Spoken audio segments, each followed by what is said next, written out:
ਸਿਫਤ ਖਸਮ ਦੀ ਵਾਹਿਗੁਰੂ ਨੂਰ ਅਰਸੋਂ ਕੁਰਸੋਂ ਛਟੀ ਹੈ।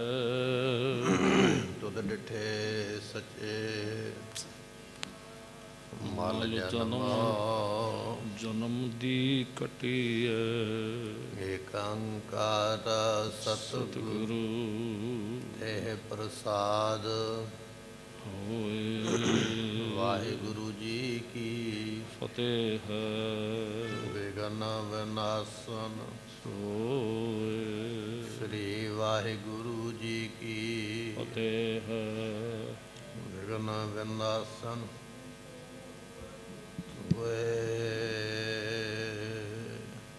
ਚਲ ਕਰ ਸਰਤਾ ਕੇ ਤਟ ਆਏ, ਸੀਤ ਕਾਲ ਠਰਗੇ ਕਰ ਪਾਏ। ਕੋ ਨਰ ਹੇਰ ਅਨੰਦਪੁਰ ਆਇਓ, ਪਹੁੰਚਿਓ ਜੈ ਗੁਰ ਪੌਰ ਸੁਹਾਇਓ। ਵਾਹਿਗੁਰੂ ਜੀ ਕਾ ਖਾਲਸਾ ਵਾਹਿਗੁਰੂ ਜੀ ਕੀ ਫਤਿਹ। ਫਤਿਹ। ਸਤਿਗੁਰਾਂ ਦੀ ਸਾਜੀ ਨਵਾਜੀ ਗੁਰੂ ਕੀ ਸੰਗਤ, ਧੰਨ ਗੁਰੂ ਗੋਬਿੰਦ ਸਿੰਘ ਮਹਾਰਾਜ ਦੇ ਜੀਵਨ ਕੌਤਕਾਂ ਦੀ ਕਥਾ ਵਿਚਾਰ ਸਰਵਨ ਕਰ ਰਹੇ ਹਾਂ। ਪਿਛਲੇ ਦੀਵਾਨ ਦੇ ਅੰਦਰ ਇਤਿਹਾਸ ਸਰਵਨ ਕੀਤਾ ਹੈ ਕਿ ਇੱਕ ਪਠਾਨ ਜੋ ਕਿ ਬਹੁਤ ਵੱਡੀ ਫੌਜ ਦਾ ਮਾਲਕ ਹੈ, ਸਤਿਗੁਰੂ ਪਾਤਸ਼ਾਹ ਮਹਾਰਾਜ ਸਾਹਿਬ ਜੀਆਂ ਤੋਂ ਬਦਲਾ ਲੈਣ ਵਾਸਤੇ, ਨਾਮ ਹੈ ਦਿਲਾਵਰ ਖਾਨ, ਆਪਣੇ ਪੁੱਤਰ ਨੂੰ ਬੜੀ ਵੱਡੀ ਫੌਜ ਦੇ ਕੇ ਭੇਜਿਆ। ਸਤਿਗੁਰੂ ਪਾਤਸ਼ਾਹ ਮਹਾਰਾਜ ਜੀ ਦੇ ਕੋਲੋਂ ਬਦਲਾ ਲੈਣਾ ਹੈ ਅਲਫ ਖਾਨ ਪਠਾਨ ਦਾ, ਅਨੰਦਪੁਰ ਸਾਹਿਬ ਨੂੰ ਲੁੱਟ ਕੇ ਲੈ ਕੇ ਆਉਣਾ ਹੈ। ਜੇ ਸਤਿਗੁਰੂ ਅੱਗੋਂ ਆ ਕੇ ਮਿਲ ਪੈਣ ਤੇ ਫਿਰ ਮਹਾਰਾਜ ਕੋਲੋਂ ਪੈਸੇ ਲੈ ਕੇ, ਧਨ ਲੈ ਕੇ ਛੱਡ ਦੇਵੇ। ਦਿਲਾਵਰ ਖਾਨ ਦਾ ਪੁੱਤਰ ਸਤਲੁਜ ਦਰਿਆ ਦੇ ਕੋਲ ਪਹੁੰਚਾ, ਵੱਡੀ ਫੌਜ ਨਾਲ ਹੈ। ਇਤਿਹਾਸ ਆਪਾਂ ਪਿੱਛੇ ਸਰਵਨ ਕਰ ਆਏ। ਆਓ ਮਨ ਦੇ ਧਿਆਨ ਨੂੰ ਟਿਕਾਈਏ, ਭਾਵਨਾ ਦੇ ਨਾਲ ਮਿਲ ਕੇ ਆਖੀਏ ਸਤਨਾਮ ਸ੍ਰੀ ਵਾਹਿਗੁਰੂ ਸਾਹਿਬ ਜੀ। ਚੱਲ ਕਰ ਸਰਤਾ ਕੇ ਤਟ ਆਏ। ਇਸ ਤਰ੍ਹਾਂ ਦਿਲਾਵਰ ਖਾਨ ਦਾ ਜੋ ਪੁੱਤਰ ਹੈ, ਵੱਡੀ ਫੌਜ ਨਾਲ ਲੈ ਕੇ ਸਤਲੁਜ ਦਰਿਆ ਦੇ ਕੰਢੇ ਤੇ ਇੱਕ ਕਿਨਾਰੇ ਤੇ ਆ ਕੇ ਪਹੁੰਚੇ ਹਨ। ਸੀਤ ਕਾਲ ਠਰਗੇ ਕਰ ਪਾਏ। ਪਰ ਠੰਡ ਹੋਣ ਕਰਕੇ ਔਰ ਪਾਣੀ ਵੀ ਠੰਡਾ ਹੈ, ਆਪਣੀ ਫੌਜ ਨੂੰ ਦਰਿਆ ਪਾਰ ਹੋਣ ਦਾ ਹੁਕਮ ਦਿੱਤਾ ਤੇ ਕਹਿਣ ਲੱਗੇ ਠੰਡੇ ਪਾਣੀ ਦੇ ਨਾਲ ਫੌਜ ਦੇ ਹੱਥ ਵੀ ਠਰ ਗਏ, ਪੈਰ ਵੀ ਠਰ ਗਏ ਹਨ। ਕੋ ਨਰ ਹੇਰ ਅਨੰਦਪੁਰ ਆਇਓ। ਇੱਧਰੋਂ ਦਿਲਾਵਰ ਖਾਨ ਦਾ ਪੁੱਤਰ ਦਰਿਆ ਪਾਰ ਕਰਦਾ, ਕੋਈ ਯਾਤਰੀ ਜਾਂਦਾ ਪਿਆ ਵਿਅਕਤੀ, ਉਹਨੇ ਵੇਖ ਲਿਆ ਵੀ ਅੱਧੀ ਰਾਤ ਨੂੰ ਫੌਜ ਦਰਿਆ ਪਾਰ ਕਰ ਰਹੀ ਹੈ। ਇਹਦਾ ਮਤਲਬ ਇਹ ਹੈ ਵੀ ਇਹ ਸਤਿਗੁਰਾਂ 'ਤੇ ਹਮਲਾ ਕਰ ਸਕਦਾ। ਇਹਨਾਂ ਨੂੰ ਦਰਿਆ ਪਾਰ ਕਰਦਿਆਂ ਵੇਖ ਕੇ ਇੱਕ ਵਿਅਕਤੀ ਰਸਤੇ 'ਤੇ ਤੁਰਿਆ ਜਾਂਦਾ, ਉਹ ਸਤਿਗੁਰਾਂ ਨੂੰ ਦੱਸਣ ਵਾਸਤੇ ਆਇਆ ਹੈ। ਪਹੁੰਚਿਓ ਚਾਹੇ ਗੁਰਪੌਰ ਸਹਾਇਓ। ਜਿੱਥੇ ਸਤਿਗੁਰਾਂ ਦਾ ਦਰਵਾਜ਼ਾ ਹੈ ਨਾ, ਮਹਾਰਾਜ ਦਾ ਘਰ, ਉੱਥੇ ਇਹ ਵਿਅਕਤੀ ਦੱਸਣ ਵਾਲਾ ਪਹੁੰਚਾ ਹੈ। ਚਾਹੂੰ ਦਿਸ਼ਨ ਮੈਂ ਬਹੁਤ ਟਕਰਾਈ। ਚਾਰ ਸਫੇਰੇ ਬਹੁਤ ਜ਼ਿਆਦੀ ਤਕੜਾਈ ਉਸ ਵੇਲੇ ਵਿਖੀ ਹੈ। ਚੌਂਕੀ ਦੇਤ ਵੀਰ ਸਮੁਦਾਈ। ਮਹਾਰਾਜ ਦੇ ਸੂਰਮੇ ਪਹਿਰੇ ਤੇ ਖਲੋਤੇ ਹੋਏ। ਜਦੋਂ ਵਿਅਕਤੀ ਆਇਆ ਨਾ ਖਬਰ ਦੇਣ ਵਾਸਤੇ ਮਹਾਰਾਜ ਨੂੰ, ਤੇ ਬੜੀ ਤਕੜਾਈ ਹੈ ਅਨੰਦਪੁਰ ਸਾਹਿਬ ਦੇ ਵਿੱਚ। ਚਾਰ ਸਫੇਰੇ ਮਹਾਰਾਜ ਦੇ ਸੂਰਮੇ ਜਿਹੜੇ ਨੇ ਤਕੜਾਈ ਵਾਸਤੇ ਖਲੋਤੇ ਹਨ। ਦਵਾਰਪਾਲ ਆਲਮ ਤੱਕ ਖਰਿਓ। ਤੇ ਦਵਾਰਪਾਲ ਜਿਹੜਾ ਨਾ ਉਹ ਖਲੋਤਾ ਹੋਇਆ, ਦਰਵਾਜ਼ੇ ਦਾ ਪਹਿਰੇਦਾਰ ਮਹਾਰਾਜ ਦੇ ਦਰਵਾਜ਼ੇ ਤੇ ਖਲੋਤਾ ਹੈ। ਤੇ ਕੇ ਸੰਗ ਜਸੂਸ ਉਚਰਿਓ। ਉਹਦੇ ਨਾਲ ਉਹ ਜਿਹੜਾ ਖੁਫੀਆ ਖਬਰ ਲਿਆਉਣ ਵਾਲਾ ਸੀ ਨਾ, ਜਿਹੜਾ ਵੇਖ ਕੇ ਆਇਆ, ਫੌਜ ਪਾਰ ਹੁੰਦੀ ਪਈ ਹੈ। ਜਿਹੜਾ ਵਿਅਕਤੀ ਰਾਤ ਵੇਖ ਕੇ ਆਇਆ ਉਹਨੇ ਦਰਵਾਜ਼ੇ ਵਾਲੇ ਪਹਿਰੇਦਾਰ ਨੂੰ ਆ ਕੇ ਦੱਸਿਆ, ਆਖਦਾ ਹੈ ਕਹਾਂ ਪਰੇ ਹੋ ਸੁਪਤ ਸੁਖਾਰੇ। ਕਹਿਣ ਲੱਗਾ ਤੁਸੀਂ ਕਿਉਂ ਸੁੱਤੇ ਪਏ ਜੇ ਬੜੇ ਸੌਖੇ ਹੀ, ਬੜੇ ਆਰਾਮ ਦੇ ਨਾਲ ਸੁੱਤੇ ਪਏ ਹੋ, ਕਿਉਂ ਇੰਨੇ ਸੌਖੇ ਸੁੱਤੇ ਹੋਏ ਹੋ? ਆਇਓ ਤੁਰਕਨ ਦਰ ਬਾਲ ਭਾਰੇ। ਅਨੰਦਪੁਰ ਸਾਹਿਬ ਦੇ ਬਿਲਕੁਲ ਨੇੜੇ ਬਹੁਤ ਵੱਡੀ ਮੁਗਲਾਂ ਦੀ ਫੌਜ ਆ ਗਈ ਹੈ। ਇਹ ਜਿਹੜਾ ਵਿਅਕਤੀ ਹੈ ਨਾ ਰਾਹ ਜਾਂਦਾ, ਇਹ ਦੱਸਦਾ ਪਿਆ ਮਹਾਰਾਜ ਦੇ ਪਹਿਰੇਦਾਰ ਨੂੰ ਆ ਕੇ, ਪਹਿਰੇਦਾਰ ਨੂੰ ਆਖਦਾ ਕਿਉਂ ਸੁੱਤੇ ਪਏ ਜੇ, ਵੱਡੀ ਫੌਜ ਤੁਹਾਡੇ ਦਰਵਾਜ਼ੇ ਤੇ ਆ ਗਈ ਹੈ। ਸੁਧ ਹਜ਼ੂਰ ਕੋ ਦਿਓ ਇਸ ਕਲ। ਸਤਿਗੁਰਾਂ ਨੂੰ ਛੇਤੀ ਨਾਲ ਖਬਰ ਦਿਓ, ਅੰਦਰ ਜਾ ਕੇ ਭਾਵੇਂ ਮਹਾਰਾਜ ਆਰਾਮ ਕਰਦੇ ਪਏ ਉਠਾ ਲਓ, ਦੱਸੋ ਮਹਾਰਾਜ ਨੂੰ ਵੀ ਵੱਡੀ ਫੌਜ ਆ ਗਈ ਹੈ। ਬਨੈ ਸੁਚੇਤ ਸਮੈ ਨਾ ਵਿਸਾਲਾ। ਸਮਾਂ ਬਹੁਤਾ ਨਹੀਂ ਹੈ, ਸਾਵਧਾਨ ਹੋ ਜਾਓ। ਤੁਸੀਂ ਇਹ ਨਾ ਸੋਚੋ ਰਾਤ ਮਿਲੇਗੀ ਤੇ ਅਗਲੇ ਦਿਨ ਫੌਜ ਨੇ ਹਮਲਾ ਕਰਨਾ, ਨਹੀਂ। ਜਿਹੜੀ ਫੌਜ ਇਸ ਵੇਲੇ 9-10 ਵਜੇ ਦੇ ਸਮੇਂ ਦੇ ਮੁਤਾਬਕ ਦਰਿਆ ਪਾਰ ਕਰਦੀ ਪਈ ਹੈ ਰਾਤ ਨੂੰ, ਇਹਦਾ ਮਤਲਬ ਇਹ ਹੈ ਵੀ ਰਾਤੋਂ ਰਾਤ ਹੀ ਹਮਲਾ ਕਰਨਗੇ, ਬਹੁਤਾ ਟਾਈਮ ਨਹੀਂ ਹੈ, ਇਸ ਕਰਕੇ ਸਮਾਂ ਨਾ ਗਵਾਵੋ।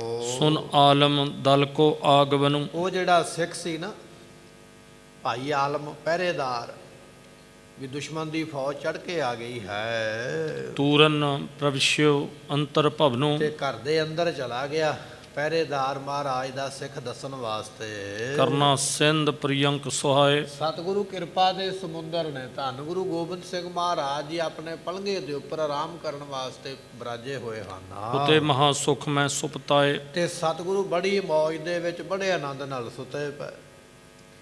ਕਿਰਪਾ ਦੇ ਸਮੁੰਦਰ ਗੁਰੂ ਗੋਬਿੰਦ ਸਿੰਘ ਪਾਤਸ਼ਾਹ ਬੜੀ ਆਨੰਦ ਦੇ ਸਮੇਤ ਸੁੱਤੇ ਹੋਏ ਹਨ। ਚਰਨ ਕਮਲ ਸੁੰਦਰ ਜੁਗ ਦਰਸੇ। ਇਸ ਸਿੱਖ ਨੇ ਪਹਿਰੇਦਾਰ ਨੇ ਜਾ ਕੇ ਮਹਾਰਾਜ ਦੇ ਦੋਨੇ ਪਵਿੱਤਰ ਚਰਨਾਂ ਦੇ ਜਾ ਕੇ ਦਰਸ਼ਨ ਕੀਤੇ, ਨਮਸਕਾਰਾ ਕੀਤਾ ਹੈ। ਮਰਦਤ ਸਨੇ ਸਨੇ ਕਰ ਪਰਸੇ। ਤੇ ਸਤਿਗੁਰੂ ਆਰਾਮ ਕਰਦੇ ਪਏ, ਇਹਨੇ ਆਵਾਜ਼ ਨਹੀਂ ਮਾਰੀ ਵੀ ਮਹਾਰਾਜ ਸੁੱਤੇ ਨੇ। ਸਤਿਗੁਰਾਂ ਦੇ ਚਰਨ ਫੜ ਕੇ ਤੇ ਹੌਲੀ ਹੌਲੀ ਪਲੋਸਣ ਲੱਗ ਪਿਆ ਵੀ ਮਹਾਰਾਜ ਨੂੰ ਆਪੇ ਪਤਾ ਲੱਗੇਗਾ, 1-2 ਮਿੰਟ ਤੱਕ ਆਪੇ ਪਤਾ ਲੱਗ ਜਾਣਾ ਸਤਿਗੁਰਾਂ ਨੂੰ। ਆਵਾਜ਼ ਨਹੀਂ ਮਾਰੀ ਵੀ ਮਹਾਰਾਜ ਮੈਂ ਆਇਆ ਤੇ ਉਠੋ, ਨਹੀਂ। ਮਹਾਰਾਜ ਦੇ ਚਰਨ ਫੜ ਲੈ, ਹੌਲੀ ਹੌਲੀ ਉਹਨਾਂ ਚਰਨਾਂ ਨੂੰ ਪਲੋਸਣ ਲੱਗ ਪਿਆ, ਉੱਪਰ ਹੱਥ ਫੇਰਦਾ ਹੈ। ਭਏ ਪ੍ਰਬੋਧਤ ਅੰਗ ਹਿਲਾਏ। ਤੇ ਸਤਿਗੁਰੂ ਪਾਤਸ਼ਾਹ ਮਹਾਰਾਜ ਸਾਹਿਬ ਜੀ ਸਾਵਧਾਨ ਹੋਏ। ਜਦੋਂ ਇਹਨੇ ਹੱਥ ਲਾਇਆ ਨਾ ਸਤਿਗੁਰਾਂ ਦੇ ਚਰਨਾਂ ਦੇ ਉੱਪਰ, ਆਪਣਾ ਹੱਥ ਫੇਰਿਆ ਤੇ ਮਹਾਰਾਜ ਨੇ ਪੈਰ ਖਿੱਚਿਆ ਮੜਾ ਜਿਹਾ ਆਪਣਾ, ਤੇ ਸਤਿਗੁਰੂ ਸਾਵਧਾਨ ਹੋ ਗਏ ਹਨ। ਬੂਝਿਓ ਕਵਨ ਚਰਨ ਕਰ ਲਾਏ। ਤੇ ਸਤਿਗੁਰੂ ਪਾਤਸ਼ਾਹ ਨੇ ਪੁੱਛ ਲਿਆ, ਕਹਿਣ ਲੱਗੇ ਕਿਹੜਾ ਭਾਈ ਜਿਹਨੇ ਸਾਡੇ ਚਰਨਾਂ ਨੂੰ ਫੜਿਆ ਆ ਕੇ? ਸਾਵਧਾਨ ਹੋਏ ਨਾ ਮਹਾਰਾਜ, ਨੇਤਰ ਖੁੱਲੇ, ਸਿੱਖ ਚਰਨਾਂ ਵਾਲੇ ਪਾਸੇ ਬੈਠਾ ਚਰਨ ਫੜ ਕੇ, ਤੇ ਸਤਿਗੁਰੂ ਬਰਾਜੇ ਸਨ। ਮਹਾਰਾਜ ਨੇ ਆਵਾਜ਼ਾਂ ਦਿੱਤਾ, ਕਹਿਣ ਲੱਗੇ ਭਾਈ ਕਿਹੜਾ ਹੈ ਜਿਹਨੇ ਸਾਡੇ ਚਰਨ ਫੜੇ ਨੇ ਆ ਕੇ, ਕਿਹਨੇ ਚਰਨਾਂ ਨੂੰ ਆ ਕੇ ਪਕੜਿਆ ਹੈ? ਵੈ ਠਾਂਡੋ ਕਰ ਜੋਰ ਅਲਾਇਓ। ਜਦੋਂ ਮਹਾਰਾਜ ਨੇ ਪੁੱਛਿਆ ਨਾ ਵੀ ਕੌਣ ਹੈ ਜਿਹੜਾ ਸਾਡੇ ਚਰਨਾਂ ਨੂੰ ਇਸ ਵੇਲੇ ਮਲਦਾ ਪਿਆ, ਪਲੋਸਦਾ ਪਿਆ, ਇਹ ਬਚਨ ਸੁਣ ਕੇ ਤੇ ਸਿੱਖ ਖੜਾ ਹੋ ਗਿਆ, ਦੋਨੇ ਹੱਥ ਜੋੜ ਕੇ ਮਹਾਰਾਜ ਨੂੰ ਆਖਣ ਲੱਗਾ ਹੈ, ਪ੍ਰਭ ਜੀ ਤੁਰਕਨ ਕੋ ਦਲ ਆਇਓ। ਸਤਿਗੁਰੂ ਪਾਤਸ਼ਾਹ ਮੁਗਲਾਂ ਦੀ ਬਹੁਤ ਵੱਡੀ ਫੌਜ ਅਨੰਦਪੁਰ ਸਾਹਿਬ ਤੇ ਚੜ੍ਹ ਕੇ ਆ ਗਈ ਹੈ। ਚਾਹਤ ਅਨੰਦਪੁਰ ਵਿਖੇ ਪ੍ਰਵੇਸ਼ਾ। ਤੇ ਸਤਿਗੁਰੂ ਪਾਤਸ਼ਾਹ ਮੁਗਲਾਂ ਦੀ ਫੌਜ, ਪਠਾਨਾਂ ਦੀ ਫੌਜ ਇਸ ਵੇਲੇ ਅਨੰਦਪੁਰ ਸਾਹਿਬ ਦੇ ਵਿੱਚ ਹੀ ਵੜਨ ਵਾਲੀ ਹੈ, ਇੰਨੀ ਨੇੜੇ ਆ ਗਈ ਹੈ ਕਿ ਬਿਲਕੁਲ ਫੌਜਾਂ ਜਿਹੜੀਆਂ ਨੇ ਅਨੰਦਪੁਰ ਸਾਹਿਬ ਦੇ ਅੰਦਰ ਆ ਚੱਲੀਆਂ ਹਨ। ਠਾਂਡੋ ਸਰਤਾ ਪਾਰ ਅਸ਼ੇਸ਼ਾ। ਤੇ ਮਹਾਰਾਜ ਆ ਸਤਲੁਜ ਦਰਿਆ ਤੋਂ ਫੌਜ ਪਾਰ ਹੁੰਦੀ ਜਿਹੜੀ ਹੈ ਉਹ ਵੇਖੀ ਗਈ ਹੈ। ਕੋਈ ਵਿਅਕਤੀ ਵੇਖ ਕੇ ਆਇਆ, ਉਹਨੇ ਆ ਕੇ ਦੱਸਿਆ ਵੀ ਫੌਜਾਂ ਪਾਰ ਹੋ ਗਈਆਂ ਹਨ। ਹੁਕਮ ਆਪਨੋ ਸੁਭਟਨ ਦੀਜੈ। ਸਤਿਗੁਰੂ ਪਾਤਸ਼ਾਹ ਆਪ ਜੀ ਹੁਣ ਕਿਰਪਾ ਕਰੋ ਵੀ ਅੱਗੇ ਕੀ ਕਰਨਾ। ਦੁਸ਼ਮਣ ਦਾ ਦਲ ਚੜ੍ਹਿਆ ਹੈ, ਦਰਿਆ ਪਾਰ ਕਰ ਚੁੱਕਿਆ ਹੈ, ਅਨੰਦਪੁਰ ਸਾਹਿਬ ਦੇ ਬਿਲਕੁਲ ਕੋਲ ਹੀ ਆ ਗਿਆ ਹੈ। ਆਪ ਆਪਣੇ ਸੂਰਮਿਆਂ ਨੂੰ ਹੁਣ ਹੁਕਮ ਦਿਓ ਮਹਾਰਾਜ, ਆਪਣਾ ਹੁਕਮ ਫਰਮਾਉਣਾ ਕਰੋ। ਮਨਹਿ ਸੁਚੇਤ ਹੈ ਤਰਨ ਕੀਜੈ। ਤੇ ਸਤਿਗੁਰੂ ਪਾਤਸ਼ਾਹ ਸੂਰਮਿਆਂ ਨੂੰ ਸਾਵਧਾਨ ਕਰੋ, ਜੰਗ ਕਰਨ ਦਾ ਸਮਾਂ ਹੈ। ਜਿਵੇਂ ਮਹਾਰਾਜ ਪਲੰਘੇ ਤੇ ਬਰਾਜੇ ਨੇ, ਸੂਰਮੇ ਵੀ ਆਪੋ ਆਪਣੇ ਤੰਬੂਆਂ ਦੇ ਵਿੱਚ ਸੁੱਤੇ ਹੋਏ। ਮਹਾਰਾਜ ਜੀ ਸੂਰਮਿਆਂ ਨੂੰ ਸਾਵਧਾਨ ਕਰਨਾ ਕਰੋ। ਸ਼੍ਰੀ ਮੁਖ ਤੇ ਤਤਸ਼ਨ ਫਰਮਾਇਓ। ਸਤਿਗੁਰੂ ਪਾਤਸ਼ਾਹ ਨੇ ਸੁਣੇ ਨਾ ਬਚਨ ਵੀ ਟਿੱਡੀ ਦਲ ਆ ਗਿਆ ਚੜ੍ਹ ਕੇ, ਤੇ ਮਹਾਰਾਜ ਨੇ ਫਿਰ ਉਸ ਵੇਲੇ ਮੁਖ ਤੋਂ ਹੁਕਮ ਕੀਤਾ ਹੈ। ਨਰ ਗਨ ਪਟ ਸਭ ਦੇਹੋ ਜਗਾਇਓ। ਤੇ ਸਤਿਗੁਰੂ ਪਾਤਸ਼ਾਹ ਪਹਿਰੇਦਾਰ ਨੂੰ ਹੀ ਕਹਿਣ ਲੱਗੇ, ਕਹਿੰਦੇ ਇਦਾਂ ਕਰ, ਜਿੰਨੇ ਸਿੱਖ ਜਾਗਦੇ ਪਏ ਨੇ ਸਾਰਿਆਂ ਨੂੰ ਸੁਨੇਹਾ ਲਾ ਦੇ ਸਾਡੇ ਵੱਲੋਂ, ਜਿੱਥੇ ਜਿੱਥੇ ਸਾਡੀ ਫੌਜ ਸੁੱਤੀ ਪਈ ਹੈ ਸਾਰਿਆਂ ਨੂੰ ਭੇਜ ਦੇ, ਕੋਈ ਸੱਜੇ ਨੂੰ, ਕੋਈ ਖੱਬੇ ਨੂੰ, ਕੋਈ ਚੜ੍ਹਦੇ ਨੂੰ, ਕੋਈ ਲਹਿੰਦੇ ਨੂੰ, ਕੋਈ ਨੇੜੇ ਸੁੱਤਾ ਹੈ, ਕੋਈ ਦੂਰ ਸੁੱਤਾ ਹੈ। ਜਿੰਨੇ ਸਿੱਖ ਇਸ ਵੇਲੇ ਜਾਗਦੇ ਪਏ, ਕੋਈ ਲੰਗਰ ਵਿੱਚ ਬੈਠਾ ਹੈ, ਕੋਈ ਸੇਵਾ ਕਰਦਾ, ਸਾਰਿਆਂ ਨੂੰ ਸਾਡਾ ਹੁਕਮ ਸੁਣਾ ਦਿਓ ਵੀ ਦੂਰ ਦੂਰ ਤੱਕ ਸਿੱਖਾਂ ਨੂੰ ਸੁਨੇਹ ਦੇ ਦਿਓ ਕਿ ਸਾਡੀ ਫੌਜ ਤਿਆਰ ਹੋਣਾ ਕਰੇ। ਸੁਨ ਕਰ ਆਲਮ ਤੂਰਨ ਧਰਕੈ। ਜਦੋਂ ਮਹਾਰਾਜ ਨੇ ਬਚਨ ਆਖਿਆ ਤਾਂ ਉਹ ਭਾਈ ਆਲਮ ਸੀ ਨਾ, ਜਿਹਨੇ ਮਹਾਰਾਜ ਨੂੰ ਸੁੱਤਿਆਂ ਉਠਾਇਆ, ਤੇ ਸਤਿਗੁਰਾਂ ਨੇ ਆਖਿਆ ਫੌਜ ਤਿਆਰ ਕਰੋ। ਇਹ ਭਾਈ ਆਲਮ ਜੀ ਉਸ ਵੇਲੇ ਦੌੜ ਕੇ ਗਏ ਹਨ। ਚਮੂ ਬਿਲੰਦ ਜੁਗਾਵਨ ਕਰਕੈ। ਤੇ ਸਤਿਗੁਰਾਂ ਦੀ ਫੌਜ ਜਿੱਥੇ ਜਿੱਥੇ ਸੁੱਤੀ ਹੈ ਨਾ, ਇਹਨੇ ਜਾ ਕੇ ਆਵਾਜ਼ਾਂ ਦਿੱਤੀਆਂ, ਉਠੋ ਭਾਈ, ਮਹਾਰਾਜ ਦਾ ਹੁਕਮ ਹੈ, ਤਿਆਰ ਹੋਵੋ, ਸਾਵਧਾਨ ਹੋਵੋ, ਜੰਗ ਹੋਣ ਵਾਲਾ ਹੈ। ਇਹਨੇ ਫੌਜਾਂ ਨੂੰ ਉਠਾਇਆ ਹੈ। ਬਾਜ ਉਠਿਓ ਰਣਜੀਤ ਨਗਾਰਾ। ਇੱਕ ਸਿੱਖ ਭੱਜ ਕੇ ਜਿੱਥੇ ਮਹਾਰਾਜ ਦਾ ਰਣਜੀਤ ਨਗਾਰਾ ਪਿਆ ਸੀ ਨਾ, ਉਹ ਵਜਾਇਆ। ਕੱਲੇ ਕੱਲੇ ਨੂੰ ਜਾ ਕੇ ਦੱਸਾਂਗੇ, ਟਾਈਮ ਲੱਗ ਜਾਏਗਾ। ਨਗਾਰੇ ਦੀ ਆਵਾਜ਼ ਰਾਤ ਦਾ ਟਾਈਮ ਹੈ, ਇਹ ਬੜੀ ਦੂਰ ਤੱਕ ਜਾਏਗੀ, ਤੇ ਸਿਪਾਹੀਆਂ ਨੇ ਆਪਣੇ ਆਪ ਹੀ ਤਿਆਰ ਹੋ ਜਾਣਾ। ਇੱਕ ਸਿੱਖ ਦੌੜ ਕੇ ਨਗਾਰੇ ਦੇ ਕੋਲ ਪਹੁੰਚਾ। ਨਗਾਰੇ ਰਣਜੀਤ ਦੇ ਉੱਪਰ ਦੋਹਰੀਆਂ ਚੋਬਾਂ ਲਾ ਕੇ ਬੜੀ ਜ਼ੋਰ ਦੇ ਨਾਲ ਵਜਾਇਆ ਤਾਂ ਕਿ ਦੂਰ ਤੱਕ ਸੁਣਾਈ ਦੇਣਾ ਕਰੇ। ਪਰਿਓ ਸ਼ੋਰਪੁਰ ਮੈਂ ਤਬ ਭਾਰਾ। ਜਦੋਂ ਨਗਾਰਾ ਵੱਜਿਆ, ਜਿਹੜਾ ਜਿੱਥੇ ਸੁੱਤਾ ਸੀ ਉਹ ਛਾਲ ਮਾਰ ਕੇ ਉੱਠਿਆ, ਛੇਤੀ ਨਾਲ ਫੜ ਲਓ, ਤਿਆਰ ਹੋ ਜਾਓ, ਘੋੜਿਆਂ ਤੇ ਕਾਠੀਆਂ ਕੱਸ ਲਵੋ। ਕੋਈ ਇੱਧਰ ਨੂੰ ਦੌੜਿਆ ਜਾਂਦਾ, ਕੋਈ ਉੱਧਰ ਨੂੰ ਦੌੜਿਆ ਜਾਂਦਾ। ਅਨੰਦਪੁਰ ਸਾਹਿਬ ਦੇ ਵਿੱਚ ਪੂਰਾ ਸ਼ੋਰ ਮਚ ਗਿਆ ਹੈ। ਨੰਦ ਚੰਦ ਤੇ ਆਦਿਕ ਜੋਧਾ। ਭਾਈ ਨੰਦ ਚੰਦ ਮਹਾਰਾਜ ਦੇ ਨੇ ਦੀਵਾਨ, ਬੜੇ ਵੱਡੇ ਸੂਰਮੇ ਹਨ। ਇਹ ਵੀ ਤਿਆਰ ਹੋਏ, ਇਹਦੇ ਤੋਂ ਬਿਨਾ ਹੋਰ ਜਿਹੜੇ ਸੂਰਮੇ ਉਹ ਵੀ ਤਿਆਰ ਹੋ ਗਏ ਹਨ। ਤਤਸ਼ਨ ਸਾਜੀ ਹੋਏ ਧਰ ਕਰੋਧਾ। ਤੇ ਛੇਤੀ ਨਾਲ ਆਪਣੇ ਆਪ ਨੂੰ ਸਜਾ ਕੇ ਜੰਗ ਵਾਲੀਆਂ ਵਰਦੀਆਂ ਪਾ ਲਈਆਂ। ਜਿਹੜੀਆਂ ਰਾਤ ਨੂੰ ਆਰਾਮ ਕਰਨ ਵਾਲੀਆਂ ਵਰਦੀਆਂ ਉਹ ਲਾਹ ਦਿੱਤੀਆਂ, ਉਤਾਰ ਦਿੱਤੀਆਂ। ਜੰਗ ਵਾਲੇ ਵਸਤਰ ਪਹਿਨ ਕੇ ਆਪੋ ਆਪਣੇ ਘੋੜੇ ਉਸ ਵੇਲੇ ਤਿਆਰ ਕੀਤੇ ਹਨ। ਦਇਆ ਰਾਮ ਪ੍ਰੋਹਤ ਜੁਤ ਆਇਓ। ਇਧਰੋਂ ਭਾਈ ਦਇਆ ਰਾਮ ਜਿਹੜੇ ਪ੍ਰੋਹਤ ਨੇ ਉਹ ਵੀ ਤਿਆਰ ਹੋ ਕੇ ਆ ਗਏ ਹਨ। ਕਲਗੀ ਧਰ ਢਿਗ ਸੀਸ ਨਿਵਾਇ। ਆ ਕੇ ਮਹਾਰਾਜ ਜੀਆਂ ਨੂੰ ਇਹਨਾਂ ਨੇ ਸਿਰ ਝੁਕਾਏ, ਨਮਸਕਾਰਾਂ ਕੀਤੀਆਂ ਹਨ। ਦੇਖਤ ਹੁਕਮ ਕੀਨ ਗੁਰਪੂਰੇ। ਸਤਿਗੁਰੂ ਪਾਤਸ਼ਾਹ ਦੇ ਜਦੋਂ ਜਰਨੈਲ ਆ ਗਿਆ ਤੇ ਮਹਾਰਾਜ ਨੇ ਆਏ ਹੋਏ ਆਪਣੇ ਸੈਨਾਪਤੀਆਂ ਨੂੰ ਵੇਖ ਕੇ ਹੁਕਮ ਕੀਤਾ ਹੈ, ਗਮੋ ਅਗਰ ਲੈ ਕਰ ਸਭ ਸੂਰੇ। ਸਤਿਗੁਰੂ ਪਾਤਸ਼ਾਹ ਕਹਿਣ ਲੱਗੇ, ਸੂਰਮਿਓ, ਦੁਸ਼ਮਣ ਅਨੰਦਪੁਰ ਸਾਹਿਬ ਦੇ ਵਿੱਚ ਨਹੀਂ ਵੜਨਾ ਚਾਹੀਦਾ। ਤੁਸੀਂ ਅੱਗੋਂ ਹੀ ਚਲੇ ਜਾਓ, ਅੱਗੋਂ ਹੀ ਜਾ ਕੇ ਟਾਕਰਾ ਕਰੋ, ਜਿੱਥੇ ਆਉਂਦੇ ਪਏ ਉੱਥੇ ਹੀ ਰੋਕ ਲਵੋ, ਤੇ ਸਾਹਮਣੇ ਤੋਂ ਜਾ ਕੇ ਜੰਗ ਦਾ ਬਿਗਲ ਵਜਾਉਣਾ ਕਰੋ। ਮਾਰੋ ਦੁਸ਼ਟਨ ਸਨਮੁਖ ਤੁਫੰਗੇ। ਨਾਲ ਹੀ ਬਚਨੇ ਕੀਤਾ, ਹੁਣ ਸਾਡਾ ਹੁਕਮ ਲੈਣ ਦੀ ਲੋੜ ਨਹੀਂ ਹੈ। ਦੁਸ਼ਮਣ ਜਿੱਥੇ ਵੀ ਤੁਹਾਨੂੰ ਦਿਖਾਈ ਦੇਵੇ ਗੋਲੀਆਂ ਚਲਾ ਦਿਓ, ਮਾਰ ਦਿਓ ਜਿਹੜਾ ਸਾਹਮਣੇ ਆਉਂਦਾ, ਜੰਗ ਮਚਾ ਦੇਣਾ ਕਰੋ। ਤੀਨੋਂ ਤਹਾਂ ਭਾਨਜੇ ਸੰਗੇ। ਤੇ ਉਸ ਵੇਲੇ ਮਹਾਰਾਜ ਦੇ ਤਿੰਨੇ ਭਾਣਜੇ, ਭੂਆ ਦੇ ਪੁੱਤਰ, ਸਤਿਗੁਰਾਂ ਦੇ ਲੱਗਦੇ ਭਰਾ, ਗੁਰੂ ਤੇਗ ਬਹਾਦਰ ਪਾਤਸ਼ਾਹ ਦੇ ਲੱਗਦੇ ਭਾਣਜੇ, ਬੀਬੀ ਵੀਰੋ ਜੀਆਂ ਦੇ ਨੇ ਪੁੱਤਰ, ਗੁਰੂ ਹਰਗੋਬਿੰਦ ਪਾਤਸ਼ਾਹ ਦੇ ਦੋਤਰੇ, ਧੰਨ ਗੁਰੂ ਗੋਬਿੰਦ ਸਿੰਘ ਮਹਾਰਾਜ ਦੇ ਭਰਾ, ਇਹ ਵੀ ਤਿੰਨੇ ਤਿਆਰ ਹੋਏ ਹਨ। ਅਪਰ ਮੁਖੀ ਜੋਧਾ ਸਭ ਚਾਲੇ। ਹੋਰ ਵੀ ਜਿਹੜੇ ਫੌਜ ਦੇ ਮੁਖੀ ਨੇ ਨਾ, ਯੋਧੇ ਮਹਾਰਾਜ ਦੇ ਸੈਨਾਪਤੀ, ਉਹ ਵੀ ਨਾਲ ਤਿਆਰ ਹੋ ਕੇ ਚੱਲੇ ਹਨ। ਬਾਜੇ ਦੁੰਦਬ ਨਾਦ ਵਿਸਾਲੇ। ਤੇ ਕਈ ਤਰ੍ਹਾਂ ਦੇ ਵਾਜੇ ਗਾਜੇ ਉਸ ਵੇਲੇ ਵੱਜਦੇ ਪਏ ਹਨ। ਸ਼ਲਖੈਂ ਛੁਟੀ ਤੁਫੰਗਨ ਕੇਰੀ। ਤੇ ਦੁਸ਼ਮਣ ਨੂੰ ਵੇਖ ਕੇ ਮਹਾਰਾਜ ਦੇ ਸੂਰਮਿਆਂ ਨੇ ਇੱਕੋ ਵਾਰੀ ਬੰਦੂਕਾਂ ਚਲਾ ਦਿੱਤੀਆਂ ਹਨ। ਤੜ ਭੜ ਭੀ ਇੱਕ ਬਾਰ ਕਨੇਰੀ। ਇੱਕੇ ਵਾਰੀ ਬੰਦੂਕਾਂ ਦੇ ਵਿੱਚੋਂ ਕੜਕੜ ਦੀ ਆਵਾਜ਼, ਤੜ ਦੀ ਆਵਾਜ਼, ਐਸੀ ਬੜੀ ਭਾਰੀ ਆਵਾਜ਼ ਹੋਈ ਹੈ। ਗਰਜੇ ਜੋਧਾ ਸ਼ਬਦ ਉਤੰਗਾ। ਮਹਾਰਾਜ ਦੇ ਸੂਰਮੇ ਗਰਜੇ, ਫਿਰ ਗੱਜ ਕੇ ਲਲਕਾਰ ਕੇ ਦੁਸ਼ਮਣ ਦੇ ਉੱਪਰ ਪੈ ਗਏ ਹਨ। ਪਰਿਓ ਸ਼ੋਰ ਭਾਰੋ ਇੱਕ ਸੰਗਾ।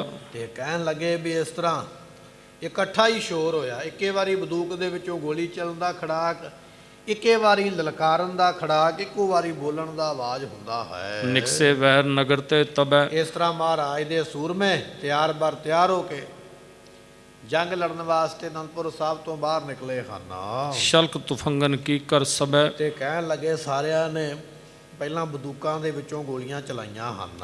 ਸ਼੍ਰੀ ਪ੍ਰਭ ਮਾਨਵ ਅਪਰ ਪਠਾਇਓ। ਸਤਿਗੁਰਾਂ ਨੇ ਹੋਰ ਵੀ ਆਪਣੇ ਸੂਰਮੇ ਮਗਰੋਂ ਭੇਜੇ ਹਨ। ਸਕਲ ਬਹਾਨੀ ਕਉ ਸਮਝਾਇਓ। ਸਤਿਗੁਰਾਂ ਨੇ ਕੀ ਭੇਜਿਆ ਮਗਰੋਂ ਸੁਨੇਹਾ?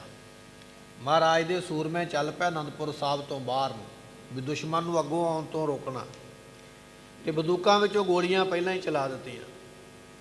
ਤੇ ਸਤਿਗੁਰਾਂ ਨੇ ਮਗਰੋਂ ਸੁਨੇਹਾ ਭੇਜਿਆ, ਇੱਕ ਦੋ ਸਿੱਖ ਮਗਰੋਂ ਭੇਜ ਕੇ ਮਹਾਰਾਜ ਨੇ ਸਮਝਾਇਆ ਹੈ। ਰੋਕੋ ਦੁਸ਼ਟਨ ਕੋ ਚਲੇ ਆਗਾ। ਸਤਿਗੁਰੂ ਪਾਤਸ਼ਾਹ ਨੇ ਆਖਿਆ ਵੀ ਗੋਲੀ ਇਸ ਤਰ੍ਹਾਂ ਨਹੀਂ ਚਲਾਉਣੀ ਜਿਵੇਂ ਤੁਸੀਂ ਚਲਾ ਦਿੱਤੀ ਹੈ। ਪਹਿਲਾਂ ਦੁਸ਼ਮਣ ਨੂੰ ਨੇੜੇ ਆਉਣ ਦਿਓ, ਜਦੋਂ ਨੇੜੇ ਆ ਜਾਵੇ, ਮਾਰਚ ਆਵੇਗਾ, ਉਦੋਂ ਚਲਾਇਓ। ਤੇ ਲੋਹੇ ਦੀ ਕੰਧ ਬਣ ਕੇ ਦੁਸ਼ਮਣ ਨੂੰ ਰੋਕ ਕੇ ਰੱਖਣਾ ਹੈ, ਤਾਂ ਕਿ ਕੋਈ ਅੱਗੇ ਨਾ ਵਧਣਾ ਕਰੇ। ਹਤੋ ਤੁਫੰਗ ਜੰਗ ਵੱਡ ਜਾਗਾ। ਤੇ ਫਿਰ ਜਦੋਂ ਦੁਸ਼ਮਣ ਨੇੜੇ ਆ ਜਾਵੇ, ਫਿਰ ਗੋਲੀ ਚਲਾ ਕੇ ਤੇ ਦੁਸ਼ਮਣ ਨੂੰ ਮਾਰਨਾ ਕਰੋ। ਸੁਨ ਸੁਨ ਵੀਰ ਚੌਂਪ ਕਰ ਭਲੇ। ਜਿਵੇਂ ਜਿਵੇਂ ਮਹਾਰਾਜ ਦਾ ਹੁਕਮ ਸੂਰਮਿਆਂ ਨੇ ਸੁਣਿਆ, ਚਾਅ ਚੜ ਗਿਆ, ਖੁਸ਼ੀਆਂ ਚੜ ਗਈਆਂ, ਲਾਲੀਆਂ ਚੜ ਗਈਆਂ, ਜੋਸ਼ ਆ ਗਿਆ ਸਰੀਰਾਂ ਦੇ ਵਿੱਚ ਵੀ ਹੁਣ ਜੰਗ ਕਰਨ ਦਾ ਸਮਾਂ ਮਿਲਿਆ ਹੈ। ਸਾਵਧਾਨ ਬਨ ਆਗੇ ਚਲੇ। ਤੇ ਕਹਿਣ ਲੱਗੇ ਸੂਰਮੇ ਫਿਰ ਸਾਵਧਾਨ ਹੋ ਗਏ ਨਾ, ਤੇ ਜੰਗ ਦੇ ਵਿੱਚ ਅੱਗੇ ਵੱਧਦੇ ਪਏ ਹਨ। ਬਾਜੇ ਭੇਰਨ ਕੇ ਭੂੰਕਾਰਾ। ਤੇ ਬਹੁਤ ਜ਼ਿਆਦੇ ਬਾਜੇ, ਨਫੀਰੀਆਂ, ਨਗਾਰੇ ਉਸ ਵੇਲੇ ਵੱਜੇ ਹਨ। ਉੱਚੇ ਧੌਂਸਨ ਕੇ ਧੂੰਕਾਰ। ਬੜੇ ਬੜੇ ਨਗਾਰਿਆਂ ਦੀ ਧੁੰਕਾਰ ਆਵਾਜ਼ ਦੂਰ ਦੂਰ ਤੱਕ ਸੁਣਾਈ ਦਿੰਦੀ ਹੈ। ਵੀਰ ਬਰਿੰਦ ਕੇ ਬੋਲ ਬਕਾਰਾ। ਤੇ ਬਹੁਤ ਜ਼ਿਆਦੇ ਸੂਰਮਿਆਂ ਦੇ ਲਲਕਾਰਨ ਦੀਆਂ ਆਵਾਜ਼ਾਂ, ਇਹ ਮਾਰ ਲੈਣਾ ਕਰੋ, ਦੁਸ਼ਮਣ ਭੱਜ ਕੇ ਨਾ ਜਾਵੇ, ਇੱਕ ਦੂਜੇ ਨੂੰ ਲਲਕਾਰਦੇ ਪਏ। ਇਸ ਤਰ੍ਹਾਂ ਸੂਰਮਿਆਂ ਦੀ ਆਵਾਜ਼ ਦੂਰ ਤੱਕ ਸੁਣਾਈ ਦਿੰਦੀ ਹੈ। ਉਠੇ ਤੁਰੰਗਨ ਕੇ ਹਣਕਾਰਾ। ਤੇ ਇਧਰੋਂ ਘੋੜੇ ਵੀ ਹਿਣਕਦੇ ਜਦੋਂ ਅੱਡੀ ਲਾ ਕੇ।